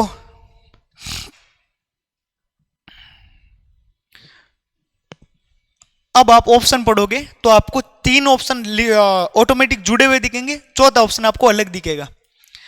मैंने कोई सवाल एकदम से रैंडम नहीं उठाया, एक पेपर में रैंडमली चल रहे हैं, एकदम से ऐसे कोई चुन चुन के नहीं उठाया, रैंडमली जो पेपर में आ रहे हैं उसके अकॉर्डिंग उठाए, फिर भी सवाल बन रहे हैं। तो योजना का ऑप्शन पढ़ो, फसल का विविधीकरण करना, कि मान लो कुल मिला के पहले किसान एक फसल बो रहे थे, अब बोलेंगे उनको कि 3 फसलें बो, ठीक है। तो फसल काटने के बाद भंडारण क्षमता को बढ़ावा देना, ये वाला अपन को बोलते हैं भाई डाउट में, गारंटी नहीं ले सकते। तीसरी है कृषि उत्पादकता को बढ़ावा देना। सरकार का आमतौर पे ये मानना है, ये चीजें दोनों लिंक पे चल रही है। सरकार बोल रही है कि देश में मरुस्थलीकरण हो रहा है, क्यों हो रहा है? क्योंकि एक फसलें हो रिपीटेड मोड पे वो किसान बो रहे हैं। जैसे आप अक्सर सुनते हो कि पंजाब हरियाणा में सरकार ऐसे बोल रही है, लगातार केंद्र सरकार ऐसे बोल रही है कि चावल की खेती को हतोत्साहित की जाए, गेहूं की खेती को हतोत्साहित की जाए, क्योंकि उनमें पानी ज्यादा लगता है, जबकि उनके साथ डाइवर्सिटी क्या लाई जाए, दालें लाई जाए। अक्सर आप गाँव में भी देखते हो कि अपन सब लोग खेती वेती वाले होंगे, उनको तो इजीली समझ में आ जाएगा। आपने अक्सर सुना होगा कि एक बार अगर अपने मोट मूंग बो देते हैं, उसके बाद क्या होता है, अगली बार क्या होता है, उस पर दूसरी फसल बाजरा गवार ऐसी फसल बोई जाती है, उसके बाद वापस रिपीटेड मोड इसका होता है, वरना बीहड़ रखा जाता है। दूसरा, एक खेत में आप क्या चाहते हो, एक खेत है 20 बीघा, ये तो होगी फसल का वो चेंजेस वाला हो गया। उसमें क्या होती है कि एक पूरे खेत में गेहूं बोए वो ज्यादा फायदेमंद होता है या अलग अलग फसलें बोए? तो ऐसा सरकार का मानना है कि वाणिज्यिक स्तर पे प्रमोट करने के लिए, कृषि उत्पादकता बढ़ाने के लिए, उत्पादन और उत्पादकता में फर्क होता है। आप में से कोई खड़ा होकर बोलेगा नहीं जो गेहूं बोएगा वो ज्यादा प्रॉफिट कमाएगा। यहां पे प्रोडक्टिविटी की बात हो रही है, उत्पादन की बात नहीं हो रही है। उत्पादन हो सकता है कम हो, उत्पादकता मतलब क्वालिटी, उत्पादकता बढ़ाना मतलब आप स्मार्ट स्टडी है, आप एक में से हार्ड वर्क कर रहा है, एक स्मार्ट वर्क कर रहा है, तो उसमें उत्पादकता ज्यादा किसकी है? स्मार्ट वर्क वाले की, क्योंकि वो कम घंटे भी पड़ रहा है। तो इसका मिशन का मतलब है उत्पादकता बढ़ाना, कि यहाँ पे गेहूं बोए हैं, यहाँ पे उड़द बोई है, यहाँ पे ये बोया है, तो इससे उत्पादकता बढ़ेगी। क्यों? अगली बार आपके पास वापस ये रिपीटेड चेंज करने का ऑप्शन रहेगा, वरना एक साल आप गेहूं बोलोगे, दूसरी बार वापस गेहूं बोगे तो जमीन नष्ट हो जाएगी, तो उत्पादकता खत्म हो जाएगी। तो फसल विविधीकरण उत्पादकता तो मैच हो गई। फसल काटने के बाद भंडारण क्षमता, वो एक है जैविक खेती के लिए अनुदान प्रदान करना। तो जैविक खेती के लिए सरकार के अलग मिशन है। धन धान्य कृषि योजना से जैविक खेती का कोई संबंध नहीं है। जब भी जैविक खेती का कोई सवाल आए उसमें जैविक खेती मेंशन होगी, चारों ऑप्शन अपने आप में मैच होंगे। जो जैविक खेती या ऑर्गेनिक फार्मिंग का है वो कॉन्सेप्ट अलग है। उसमें मान लो कि बीजों को मान लो सॉरी खाद के मामले में हो और सारी चीजों के मामले में हो, देन उसके लिए उसके मिशन अलग है। भंडारण क्षमता को बढ़ावा देने वाली बात है वो इसमें मेंशन हो जाती है कि भंडारण क्षमता को बढ़ावा देने के लिए ये चीजें की जानी चाहिए। तो ये वाली बात इसमें सही बैठ रही है, ठीक है। इसका आंसर होगा जैविक खेती को, ये उसका उद्देश्य नहीं है। अगला सवाल, वित्त मंत्रालय ने भारत के 2025-26 के बजट में दूसरे राष्ट्रीय जीन बैंक, यह सवाल भी इंटरेस्टिंग है बट इजी है। जीन बैंक बनता है एक राष्ट्र देश में, जीन बैंक बने हैं, ये दूसरे वाले घोषणा की है, इस वाले बजट में घोषणा की है कि नहीं की है वो पढ़ा नहीं मैंने अभी। तो इसका क्या उद्देश्य है? जीन बैंक है ना, इस बेस पे किया जाता है कि हो सकता है एक टाइम बाद फसलों की उत्पादकता प्रभावित हो जाए और खाद्य संसाधनों के ऊपर संकट आ जाए, तो हम कुछ बीजों को प्रजिर्व कर रहे हैं, सुरक्षित कर रहे हैं, सुरक्षित रख रहे हैं। उनके बाद क्या होगा, जब भी संकट आएगा उन बीजों को काम में ले जाया जाएगा जीन बैंक के थ्रू, और फिर देश में वापस उत्पादकता बढ़ाई जाएगी। जलवायु परिवर्तन के दृष्टिकोण में हो सकता है कि किसी दिन देश में खतरा आ जाए, सारी फसलें नष्ट होने का खतरा आ जाए, तो फसल उत्पादकता वापस रिनोवेट करने के लिए, जनरेट करने के लिए हमें क्या जरूरत होगी, बीजों की जरूरत होगी। उसके लिए जीन बैंक क्रिएट किए जा रहे हैं। इसका उद्देश्य भावी पीढ़ियों के लिए आनुवंशिक संसाधन और खाद्य सुरक्षा सुनिश्चित करना है। तो ठीक मैंने बात बताई कि हो सकता है कि आने वाले समय में कुछ संकट आ जाए, तो भावी पीढ़ी है उसके लिए क्या होना चाहिए, आनुवंशिक संसाधन होने चाहिए, नेचुरल रिसोर्सेज होने चाहिए और खाद्य सुरक्षा होनी चाहिए। ठीक है। दूसरा इसमें क्या होगा, इसमें वैश्विक जैव विविधता संरक्षण के लिहाज से एक अग्रणी देश के रूप में भारत की स्थिति मजबूत होगी।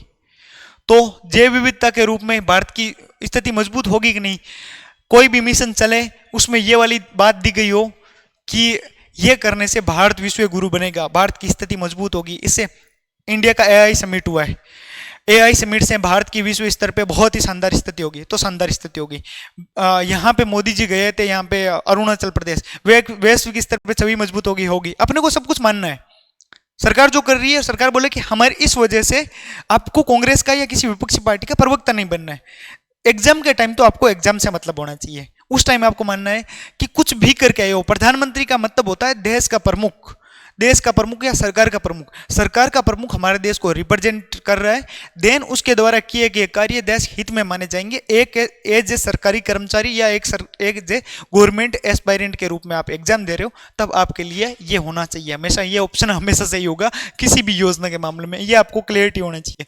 तीसरा ऑप्शन भी इस दृष्टि से भी ठीक होगा, ये पहल कृषि जैव विविधता के संरक्षण, खाद्यान्न के भविष्य को सुरक्षित करने और टिकाऊ कृषि प्रणालियों के समर्थन देने के लिए भारत की प्रतिबद्धता को दर्शाती है।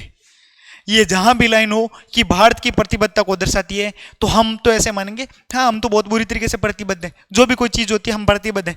पर एनवायरमेंट संरक्षण से हो, पोल्यूशन कंट्रोल के लिए हो, उसमें ये लाइन दी हो भारत की प्रतिबद्धता, भारत अकाउंटेबल देश है, भारत नैतिक देश है, ये सारी बातें अपने को प्राउडली माननी है। उस ऑप्शंस में आपको क्लियरली होना चाहिए। तो इसका आंसर हो जाएगा 1 2 3, सारे को सारे सही हो गए।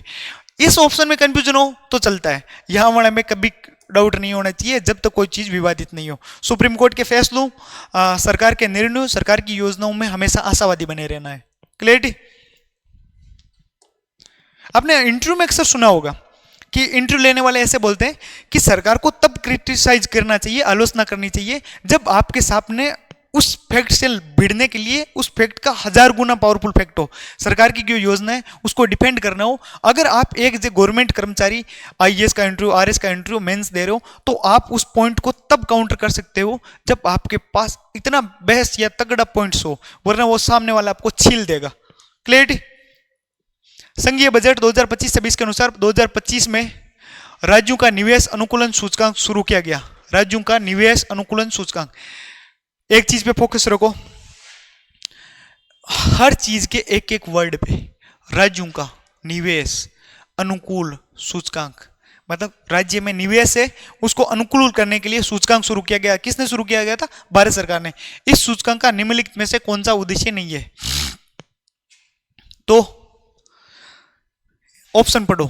प्रतिस्पर्धी, मतलब सब राज्यों के बीच एक है, निवेश को लेके एक सूचकांक शुरू किया गया है कि भाई यहाँ पे राजस्थान होगा, हरियाणा होगा, गुजरात होगा, एक सूचकांक शुरू किया गया है। इससे क्या क्या फायदे होंगे और कौन सा फायदा टारगेटेड नहीं है, अब आप पढ़ो।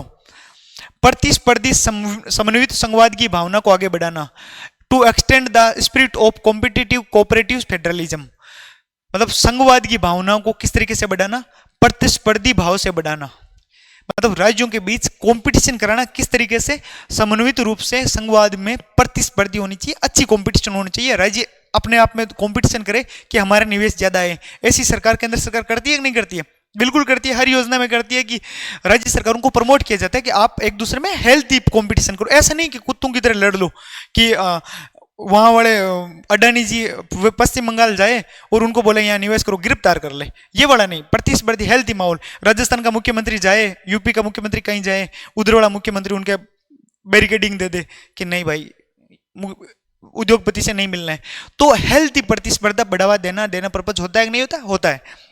प्रत्येक राज्य की निवेश आकर्षित करने की क्षमता का मूल्यांकन और तुलना करना, तो ये ऑप्शन इससे लिंक होता है कि नहीं होता है? प्रत्येक राज्य का क्या होना चाहिए? निवेश आकर्षित करने की क्षमता का मूल्यांकन करना और तुलना करना। रैंक किस लिए होती है? क्षमता का मूल्यांकन करने के लिए होती है और तुलना करने के लिए होती है। सिंपल सी बात है। आप क्लास की रैंक से अपने इस सवाल का जवाब दिलवाएंगे आपसे, ठीक है? तो ये भी होता ही है। दो लोगों के बीच रैंक इसलिए बनाई जाती है कि उनके बीच क्षमता का मूल्यांकन हो, तुलना हो। तीसरा ऑप्शन, राज्यों को अपनी रैंक सुधारने के लिए प्रेरित करना और उनसे कुल मिलाकर भारत के निवेश वातावरण को सुधारना। तो राज्यों को क्या होता है? अपनी रैंक सुधारने के लिए रैंक बनाई गई है केंद्र सरकार ने, और इससे क्या होगा? सब राज्यों के बीच हेल्थी कंपटीशन होगी। कभी ये राज्य ऊपर जाएगा, कभी ये राज्य ऊपर जाएगा। जैसे स्वच्छता सूचकांक है, उसमें इंदौर कभी ऊपर जा रहा है, कभी कोई राज्य ऊपर जा रहा है, कभी कोई जिला ऊपर जा रहा है। उससे क्या होगा? कंपटीशन बढ़ेगा, एक दूसरे जिले में कंपटीशन बढ़ेगी। ओवरऑल क्या होगा? स्वच्छ भारत। कुल मिलाकर भारत के निवेश वातावरण को सुलभ बनाना। जब सारे आपस में निवेश को प्रोत्साहित करेंगे तब एक हेल्थी कंपटीशन में क्या हो जाएगा कि एट द एंड क्या होगा? स्वच्छ भारत का निर्माण होगा और भारत में निवेश का वातावरण बनेगा। सारी चीजें एट द एंड भारत को के ऊपर लेके जाती है। भारत सरकार की सूचकांक का टारगेट, भारत सरकार की योजना का टारगेट एट द एंड है ऑल ओवर इंडिया के ऊपर होनी चाहिए अप्लाई। चौथा ऑप्शन, विदेशी संस्थागत निवेशकों से कोषों का प्रभाव बढ़ाना। ये अजीब सा ऑप्शन क्या है बीच में? भाई योजना पे तो है निवेश का बीच हेल्थी कंपटीशन बढ़ाना। चौथा ऑप्शन पढ़ो, विदेशी संस्थागत निवेशकों, विदेशी मतलब इतना स्पेसिफाइड किया इसने, से कोषों का निवेश प्रवाह को बढ़ाना। कि जो फॉरेन पोर्ट इंस्टीट्यूशनल होता है ना, जो संस्थागत निवेशक होते हैं, एक तो पोर्टफोलियो निवेशक होते हैं एफपीआई, एक होता है एफआईआई। दो तरीके के निवेशक होते हैं। पोर्टफोलियो निवेशक तो सामान्य तौर पे शेयर मार्केट में होते हैं, जो आपने सुना होगा कि किसी एक सारे साथ मिलके फिर किसी इंस्टीट्यूट में जाते हैं, फिर बोलते हैं कि हमारा निवेश कर दो, उनको तो पोर्टफोलियो बोले जाते हैं। एक होता है इंस्टीट्यूट वाले, एक एफडीआई अलग होता है। तो इनके माध्यम से कोषों का प्रवाह को बढ़ाना, फंड्स के इंक्रीज को बढ़ाना। तो इस टारगेट को, इसमें कोई योजना का संबंध नहीं है, क्योंकि तीनों ऑप्शन से ये अलग ही ऑप्शन है। मैं आपको एक रैंक बना के देता हूं। आपकी क्लास की रैंक किस लिए बनाई जाती है उससे आप संतुष्टि कर लेना, आपको आइडिया लग जाएगा। भाई ये इनडायरेक्ट प्रभाव हो सकता है, इस योजना का टारगेट नहीं हो सकता। किसी भी योजना का टारगेट ये नहीं हो सकता कि आप किसी देश से लोन ले लो, वहां से निवेश ले लो। मैं आपको एक एग्जांपल से बताता हूं। इन सब का परिणाम ये हो सकता है, ये हो जाए या नहीं हो, इसकी कोई गारंटी नहीं है। हो भी सकता है, नहीं हो। पर रैंक का मतलब ये है, जैसे आपके बीच रैंक दी जाती है, आपको प्रमोट किया जाता है। जैसे आप 10वीं क्लास में हो, 12वीं क्लास में, आपको नंबर्स के लिए, मार्क्स के लिए प्रमोट किया जाता है। आपकी रैंकिंग होती है, आपके रिजल्ट होते हैं। क्यों होते हैं? आपके बीच प्रतिस्पर्धा बढ़ाना, कंपटीशन बढ़ाना होता है ना। रैंक का पर्पज ये हो गया। दूसरा, क्षमता का मूल्यांकन और तुलना करना। आपके प्रत्येक बच्चे की क्षमता का मूल्यांकन कर रहे हैं। भाई कितना कोई लड़का है, वो लड़का या लड़की, बच्चा बच्ची, वो कितना पावरफुल है, अपनी एजुकेशन को लेके कितना समझता है, अपनी रैंकिंग में, स्पोर्ट्स की रैंकिंग में, एजुकेशन की रैंकिंग में, और उसकी तुलना करनी चाहिए। भाई जो योग्य है उसको ऊपर रैंक आनी चाहिए, जो कम योग्य है उसकी कम रैंक आनी चाहिए। सिंपल सी बात है। रैंक का पर्पज तो यही होगा, नाम ही रैंक है। तीसरा है अपनी रैंक सुधारने के लिए प्रमोट करना। चांटे पड़ेंगे क्लास के सामने, लड़कियों के सामने बेइज्जती होगी, तो उससे क्या होगा? मान लो सारे राज्यों में राजस्थान की रैंक सबसे पीछे आए, तो क्या होगा? हम भजनलाल जी को एकदम परेशान करेंगे कि यार क्या मतलब मुख्यमंत्री बनाया इनको। और किसी भी राज्य के मुख्यमंत्री को, भले उसमें भजनलाल जी क्यों, अशोक गहलोत जी हो, हम अगर निवेश रैंकिंग में होंगे तो रोज न्यूज़पेपर में उनको परेशान करेंगे। तो उससे क्या होगा? उसे राज्य के अधिकारी परेशान होंगे, देन उनकी रैंक सुधारने के लिए वो प्रोत्साहित होंगे, हतोत्साहित होंगे, जो भी होंगे वो उनको एक रहेगा। आपकी क्लास में रैंक भी ऐसे खराब आती थी तो मोटिवेट रहते थे, रैंक की वजह से मोटिवेट रहते थे। एट द एंड क्या है? विदेशी संस्थागत। आपका चौथा ऑप्शन हो कि एक तो आपके बीच कंपटीशन बढ़े, आपकी रैंक इंप्रूवमेंट हो, या आपका ऐसा होता है कि आप 10वीं क्लास में रैंक इसलिए ला रहे हो क्योंकि बड़े होगे तब आपको दहेज मिलेगा। अल्टीमेटली दहेज मिल जाता होगा बट उसका टारगेट नहीं होता होगा। रैंक के टाइम टीचर ये थोड़ी बताता है कि बेटे आप इसलिए पढ़ाई करो क्योंकि जब आप बड़े होगे देन आपके बाद आपको दहेज मिलेगा। तो ये परिणाम हो सकता है, ये टारगेट नहीं हो सकता। ठीक है, साध्य और साधन में फर्क समझो। साध्य पवित्र होना चाहिए, सॉरी साधन पवित्र है, गांधी जी वाला आदर्श हो गया। ये साध्य कुछ भी हो, निवेश बढ़े नहीं बढ़े अपने को फर्क नहीं पड़ता इस चीज से। ठीक है, अटल टिंकरिंग लैब, ये वाला सवाल अच्छे से पढ़ना, काम आएंगे ये लोग सवाल। बजट 2025-26 के अनुसार देश में अगले 5 वर्ष में चुने हुए सरकारी और प्राइवेट स्कूलों में 50,000 अटल टिंकरिंग लैब स्थापित करना। मुझे एग्जैक्ट फैक्ट नहीं पता बट ये बात है कि सरकारी स्कूलों में इनोवेशन को प्रमोट करने के लिए लैब्स की स्थापना की जाएगी। ये फैक्ट बताना भी नहीं है। क्यों नहीं बताना? क्योंकि इससे फायदा नहीं है, अभी बजट पुराना हो चुका है, इस साल काम नहीं आएगा। इसका उद्देश्य युवा मस्तिष्कों में जिज्ञासा और नवाचार की भावना को उत्पन्न करना तथा वैज्ञानिक सोच को बढ़ावा देना। बिल्कुल सही है, इसके आंसर तो दोनों सही है। अटल इनोवेशन मिशन सुना होगा आपने, अटल इनोवेशन मिशन भारत में नीति आयोग नामक एक संस्था है, उसका यह मिशन है। इसका मतलब है नाम ही मिशन का अटल इनोवेशन मिशन है कि नवाचार, इनोवेशन यानी नवाचार, अटल जी के नाम पे ये योजना है, मिशन है। इसका तात्पर्य है स्कूलों में नवाचार को बढ़ावा देना, देश में नवाचार को माहौल बनाना। उस अटल नवाचार मिशन के भीतर कुछ कुछ ये बना दिए गए प्रोग्राम, जिसमें अटल टिंकरिंग लैब हो गया, अटल ऐसा एआई मिशन हो गया, सारे कुछ पता नहीं 4-5 मिशन दे दिया इन लोगों ने, पर ये टिंकरिंग लैब वाला मिशन है वो ज्यादा पॉपुलर है। तो इसका मिशन का मेन टॉप मिशन है अटल इनोवेशन मिशन। उसका काम ही है नवाचार और जिज्ञासा की भावना बढ़ाना। देन ये सारे बीच वाले अटल टिंकरिंग लैब वगैरह है, उसका काम भी यही होगा। ये आपको पता होना चाहिए। अटल इनोवेशन मिशन के बारे में पढ़ लेना, गूगल करके अच्छे से पढ़ लेना, काम आ जाएगा। बहुत सारी चीजों में आपका ये वाली क्लैरिटी कभी दिक्कत ही नहीं होगी। आर्थिक सर्वेक्षण 2024-25 के अनुसार राज्य 2023 भारत की वैश्विक विनिर्माण उत्पादन में हिस्सेदारी क्या थी? ठीक है, कि 2024-25 का जो इकोनॉमिक सर्वे है उसके अकॉर्डिंग वैश्विक विनिर्माण उत्पादन में हिस्सेदारी क्या थी? भाई भारत का है वो मैन्युफैक्चरिंग सेक्टर है, वो वर्ल्ड में किस पोजीशन पे है? तो इस सर्वे के अनुसार थी 2.8%, और अभी वाले के अकॉर्डिंग भी आई थिंक 2.8 या 9 ही है। तो इसका फैक्ट होगा, मैं बता दूंगा आपको, करेक्ट करके बता दूंगा, पर अराउंड आपको इतने ध्यान रखना है कि ये ऑप्शन देखो 6.5, 8.6, 11.4 ये कभी नहीं होंगे किसी भी सर्वे में। अभी तो नहीं है, 3-4 साल तक तो शायद नहीं दिखेगा, क्योंकि 2.8% से कितने ही विश्व गुरु बनने की घोषणाएं करो, बट एकदम से वर्ल्ड लेवल में आप एकदम से ऐसा नहीं कि दूध घी की नदियां बहा दो और बोल दो कि भाई साहब भारत तो एक नंबर से पावरफुल आ गया। ऐसा कब होने में टाइम लगता है। 2.8 का 2.9 होगा, 2.10 होगा, 2.11 होगा। अपन क्या होता है विनिर्माण के सेक्टर में हमारा विश्व के, मान लो विश्व को 100 मानो, उसमें हमारा हिस्सा कितना प्रतिशत है? हमारा हिस्सा है 2.8%, और हम बोलते हैं खुद को विश्व गुरु। अब जो विश्व गुरु खुद को नहीं बोलता है उसका हिस्सा पता कितना है? उसका हिस्सा है 28.10% या 20%। इसको बोलता है चीन, जो 1 नंबर पे है मैन्युफैक्चरिंग या विनिर्माण। चाइनीज आइटम्स आ रहे हैं, उसमें चीन क्यों पावरफुल है कि 100 में से 30%, एक तिहाई हिस्सा इस देश के पास है, अपने पास ये है।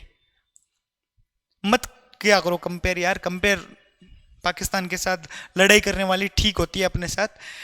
चीन और अमेरिका की आपस में कंपटीशन है, यहाँ पे तो अपने तो ठीक है जो भी चल रहा है, बाकी तो इनोवेशन के सेक्टर में नहीं कंपटीशन है भाई। यूएसए कंपटीशन नहीं कर पा रहा है। आप ये परसेंटेज इकोनॉमिक सर्वे पढ़ने के फायदे ये होते हैं कि आप जमीन पे रहते हो, और जमीन पे रहने का ये फायदा होता है कि आप देश में योगदान दे देते हो। जब हवा में रहते हो देन आपको तो यही लग रहा होगा ना कि हमारा देश तो बहुत ही शानदार चल रहा होगा। इकोनॉमिक सर्वे पढ़ के पता लग जाएगा कि काफी जरूरत है हमें सुधार की। भारत के पर्यटन क्षेत्र के संदर्भ में सवाल 2026-27 के अकॉर्डिंग चेंज हो जाएगा, बट इसका पैटर्न आपको याद रख लेना। किसी भी एग्जाम में रिपीटेडली पूछ लेंगे। बहुत सारे सवाल रिपीटेड हुए हैं, वो मैंने सवाल ऑटोमेटिक हटा दिए हैं क्योंकि बहुत सारे रिपीट हो रहे हैं। ऐसे मतलब एक एग्जाम का सवाल दूसरे में आ रहा है, दूसरे का तीसरे में आ रहा है, और ये हर एग्जाम में होता है, इसलिए पीवाईक्यू बहुत इंपॉर्टेंट है। भारत में पर्यटन क्षेत्र का जीडीपी में वित्त वर्ष 2023 में 5% का योगदान है। एग्जैक्ट फिगर नहीं पता, बट कितना प्रतिशत योगदान है वो आपको याद होना चाहिए। भारत के पर्यटन क्षेत्र ने वित्त वर्ष 2023 में 10 करोड़ रोजगार का सृजन किया, तो ये वाला गलत है, ये वाला शायद ठीक है। मुझे तो यही लगता है क्योंकि 10 करोड़ नहीं 2 करोड़ के अराउंड रोजगार का सर्जन किया, इतना नहीं किया, 2 या 3 करोड़ का सर्जन किया है। ठीक है,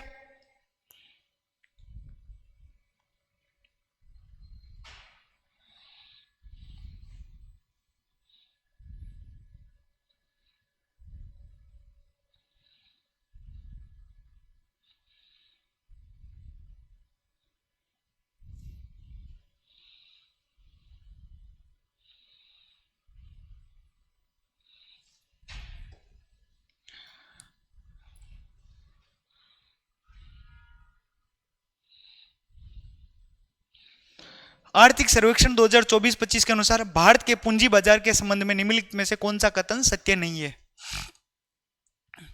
यह सवाल पढ़ो। 23 मई 2024 को, डेट को भूल जाओ, बीएसई बॉम्बे स्टॉक एक्सचेंज में सूचीबद्ध स्टॉक्स का कुल बाजार पूंजीकरण पहली बार 6 ट्रिलियन अमेरिकी डॉलर को से ऊपर हुआ। तो पूंजीकरण कितना हुआ? 6 ट्रिलियन अमेरिकी डॉलर के से ऊपर हुआ। दूसरा ऑप्शन है दिसंबर 2024 के अंत में बीएसई बाजार का पूंजीकरण जीडीपी अनुपात का 136% तक पहुंच गया। ठीक है, तो आपको आर्थिक सर्वे के नए फैक्ट्स में से ये वाले फैक्ट्स निकालना है और इस तरीके से शेयर मार्केट को पढ़ना है। ये बात क्लियरिटी होनी चाहिए, वहां पे सीधी सीधी लाइनें दी होती है। ये आपको पढ़ाते कम है बट ये सवाल पूछे जाते हैं। ये शायद मेरे को लग रहा है किसी एग्जाम में पूछा गया था, ये टीचरों वाले एग्जाम में किसी में पूछा गया, आरपीएससी के कोई पता नहीं, या तो कोई असिस्टेंट प्रोफेसर या लेक्चरर के एग्जाम में कोई पूछा गया हो, बट ये वाला क्वेश्चन पूछा गया था। बहुत ही ज्यादा डेप्थ में सवाल पूछा है, तो मतलब इतनी भी डेप्थ नहीं है। इन दोनों ऑप्शन को लिंक करोगे तो आपको आंसर समझ आ जाएगा, क्योंकि भारत की इकोनॉमी को जितना प्रतिशत आप समझते हो उसके अकॉर्डिंग आपको ये समझ आ जाएगा कि ये वाला फैक्ट गलत होगा, ये वाला ये गलत होगा। मतलब 1 और 2 साथ नहीं होंगे और 1 और 2 दोनों भी गलत नहीं होंगे, ये इनमें से कुछ होगा। क्योंकि आप भारत की इकोनॉमी को 4 ट्रिलियन मानो तो भी ऐसा होता है कि 136 से ज्यादा ही होगा। कितने सवाल है? हाँ, लास्ट है ये। संघीय बजट 2025-26 में घोषित दलहन आत्मनिर्भरता मिशन के विषय में कौन सा कथन सही है? तो ये मिशन 2025-26 से लेके 30-31 तक 6 सालों तक के लिए क्रियान्वित किया जाएगा। मिशन में अगले 10 वर्षों तक न्यूनतम समर्थन मूल्य पर किसानों से तुअर, उड़द और मसूर की 100% खरीद को शामिल किया जाएगा। तो ये सरकार आमतौर पे नहीं करती है 100% खरीद, ये टारगेट नहीं होता सरकार का। ये टारगेट नहीं होता, सरकार कर भी नहीं सकती। सरकार के कुछ रिस्ट्रिक्शन होते हैं डब्ल्यूटीओ के भीतर और उसकी वजह से उनका पूरा स्ट्रक्चर बिगड़ जाता है, इस वजह से ये नहीं करती। ये आप अगले कहीं भी काम में लो तो सरकार 100% खरीद को टारगेट नहीं मानती है। ठीक है, इस मिशन से दलहन क्षेत्र को 310 लाख हेक्टेयर तक विस्तृत करने व उत्पादन को 350 लाख टन तक बढ़ाने की उम्मीद है। जो भी हो, ए गलत होते ही आपका ए और सी सही हो जाएगा। बट मिशन को इस तरीके से पढ़ना है, मिशन अगर नहीं आए तो किस तरीके से एलिमिनेशन करना है, ये सारी चीजें हो गई। और आज की क्लास शायद इतनी है, इतना ही क्वेश्चन है, काफी क्वेश्चन हो गए होंगे, शायद ठीक चल रहा है, मुझे यही लग रहा है कि आप लोगों को समझ आ रहा है। अगर इससे और कुछ वैल्यू एडिशन किया जाए तो और आप लोग बता दो। जुड़े रहो आप इन क्लासों में, ऐसे भागदौड़ नहीं करना है। जब आप सवालों से एक कहीं से जुड़ गए हो, कहीं से भी जुड़ गए हो, उसमें ये वाला कल्चर फॉलो नहीं होना चाहिए कि आप इधर से उधर भटक रहे हो। डाइवर्सिटी देखनी चाहिए। दूसरी, इकोनॉमिक सर्वे के बारे में या स्टडी के बारे में आपको 2-3 बातें बता देता हूं। कभी भी ये चीज नहीं करना चाहिए कि बहुत सारे टीचर ऐसा बता देते हैं कि ये करंट अफेयर्स पढ़ लो, इसमें से 80% आ गया, 90% आ जाएगा। ये वाली टेस्ट सीरीज पढ़ लो, ये वाला कंटेंट पढ़ लो, ये वाला इकोनॉमिक्स सर्वे पढ़ लो, यहाँ से 80 से 90% आ जाएगा। आप एक स्टूडेंट हो, आपके भीतर क्या होना चाहिए? अटल इनोवेशन मिशन दिमाग में होना चाहिए। आप कहीं से इकोनॉमिक सर्वे पढ़ रहे हो, अगला 100% भी गारंटी लेना भावनात्मक रूप से जुड़ा होता है तो वो गारंटी ले लेते हैं, बट फिर भी आपको एक डॉक्यूमेंट जहाँ पे होता है, ओरिजिनल डॉक्यूमेंट होता है, एक सरसरी निगाहों से देख लेना चाहिए, उसमें कोई हर्ज नहीं है। मैं पीवाईक्यू करवा रहा हूँ, पर आपको लगता है कि आरपीएससी की साइट पे जाके एक आरपीएससी का पेपर डाउनलोड करके आप उसको बेहतर तरीके से पढ़ रहे हो, तो आपको एक सरसरी निगाहों से देख लेना चाहिए। ये होता है, मतलब एक स्टूडेंट का धर्म होता है। स्टूडेंट मतलब ऐसे कैसे स्टूडेंट हो सकते हो कि आप टिक कैसे सकते हो किस पे। मैं भी करवा रहा हूँ, मैं अच्छे तरीके से करवा रहा हूँ, मुझे भी पता है, मेहनत कर रहा हूँ, इस पेपर्स लगा रहा हूँ, फिर भी मैं एक आपकी जिम्मेदारी समझता हूँ कि एक्टिव मोड होना चाहिए स्टडी में, कि मैं जिस दिन किसी दिन मान लो कि नहीं करवा रहा हूँ, तो उस दिन आपको ये होना चाहिए कि 5 सवाल तो आज मैं भी निकाल देता हूँ। अपने अंदर इतनी बिलीफ और भरोसा क्रिएट कीजिए। आप थानेदार बनने जा रहे हो, कोई टीचर बनने जा रहे हो, आपके सामने स्टूडेंट होंगे, बच्चे होंगे, खुद पे भरोसा रखिए। क्या दिक्कत है, ज्यादा से ज्यादा क्या होगा स्टूडेंट लाइफ में, सही बात है, अपनी इज्जत को बहुत सर पे लेकर नहीं चलना चाहिए, फायदे नहीं है इसके बहुत ज्यादा। मैं मेरे को देखो, पहले स्टार्ट में ऐसा होता था, अब जजमेंटल नहीं होना चाहिए। आपको एक टाइम बाद ये होगा, जब आप जजमेंटल नहीं होंगे तो 2 महीने 10 दिन तक आप अगर ऐसे कर लोगे, 10 दिन बाद आप किसी को ज्ञान दोगे कि चल तेरे को एक बात बताता हूँ, ऐसे करते हैं सवाल, ऐसे कॉन्फिडेंस आता है कि जब आप 10 दिन के लिए अपनी इज्जत को वो नहीं रखना चाहिए कि कहीं से भी पढ़ने में, कहीं से भी सीखने में शर्म नहीं होनी चाहिए, मेरे को इतनी साल पढ़ते हुए हो गया। स्टूडेंट बी स्टूडेंट ऑलवेज, जब भी हो ये सर वाला टैग किसी के भी नहीं होने चाहिए, ना मेरे होने चाहिए ना आपके होने चाहिए। सर एक आदर सूचक शब्द है, फीलिंग नहीं होनी चाहिए उसके लिए। सर आदर, जी और सर का प्रयोग सिर्फ आदर के लिए होना चाहिए, ना कि उसके लिए ऐसी कोई फीलिंग हो। ठीक है, तो प्रॉपर तरीके से पढ़ा करो, अच्छे आरपीएससी के पीवाईक्यू हो, इकोनॉमिक सर्वे के डॉक्यूमेंट हो, बजट हो, एनसीईआरटी हो, ऑथेंटिक डॉक्यूमेंट हो, टीचर से परे जाके अपनी खुद के पर्सनल लेवल पे। बहुत बहुत धन्यवाद। अंत तक क्लास जो देख रहे हैं वो जरूर इसको ये बताओ कि आपको ये लग कैसा रहा है। जरूर एक बार 2 सेकंड लगेगा, किसी को हाई करने जितना ही लगेगा। ठीक है, टेक केयर, ध्यान रखो।